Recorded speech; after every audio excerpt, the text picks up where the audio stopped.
I'm Stephanie Jennett, and I did my paper on Andrew Feenberg. Andrew Feenberg was born in 1943 in New York City.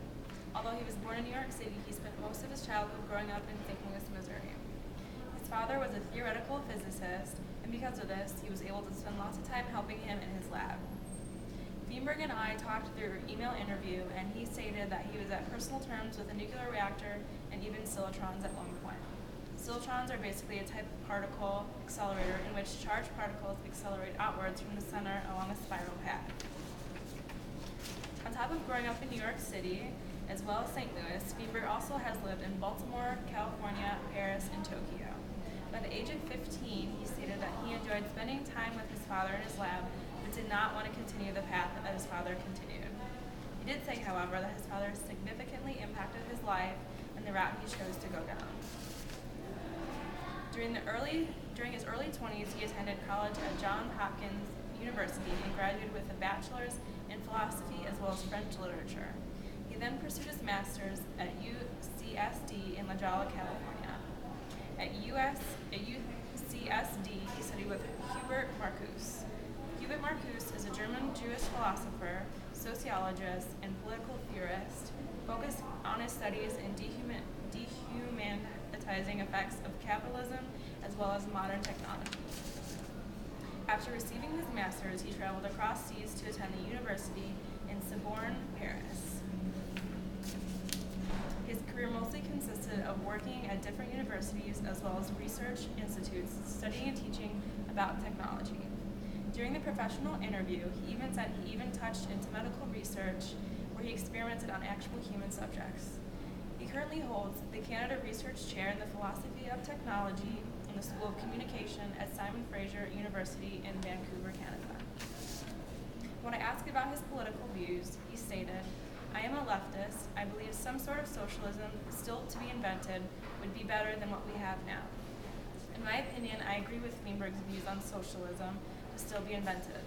Although I do not think a socialist economy would be the route to go for the U.S., I do see some side of socialism like socialized medicine. I think that if we had socialized medicine, we would be able to get out of the debt we are currently in the country as well as on an individual level. Feenberg has also written and published a little over a dozen books. All his books are regarding technology and the philosophy of technology. To name a few, Lucas Marx and the Source of Critical Theory, Questioning Technology, Alternative Modernity, and Critical Thinking of Technology.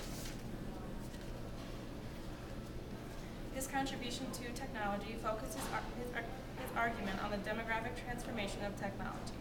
He also uses his leftist as well as some of his socialist views towards this. His book, Transforming Technology, digs deeper in this aspect.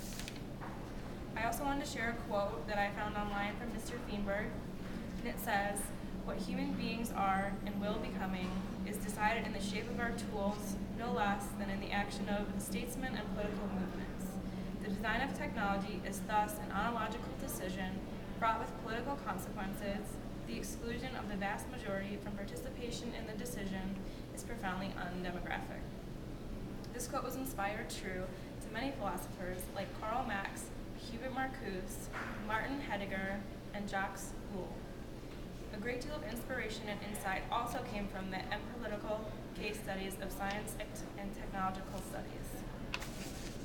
I did ask him, "What do you hope others will gain from your influences?" in our email interview, and he stated that he hopes others will see technology as a train of democratic struggle and initiative. I also asked him what theories or actions have contributed to the theory of philosophy of technology. In regards to theorists, Feenberg states that he is and has been most influenced by Heidegger and Ellul. In my opinion, I found it very interesting how he ties democratic transformation into technology and how most of his work regarded political aspects into the works of current technology. I had a great time chatting with Mr. Feenberg during our professional interview. He is a very laid-back guy who was not hesitant at all about emailing me and helping me out with anything I needed. Overall, I do agree with Feenberg's view towards technology. He has opened my eyes towards the political aspect of it. I think that struggle, demand always brings new room for technology, As the United States, we always want things faster, better, bigger, stronger. When people do not have certain aspects of their life that are meeting their demands, they want better.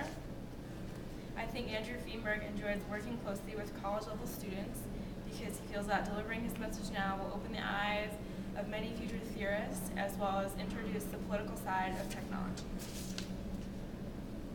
When asking him what his current plans are for the future, he replied that he currently has no big plans for the future, and as of right now, he plans on keeping his research professorship at Simon Fraser University, where he lectures as well as writes as his base.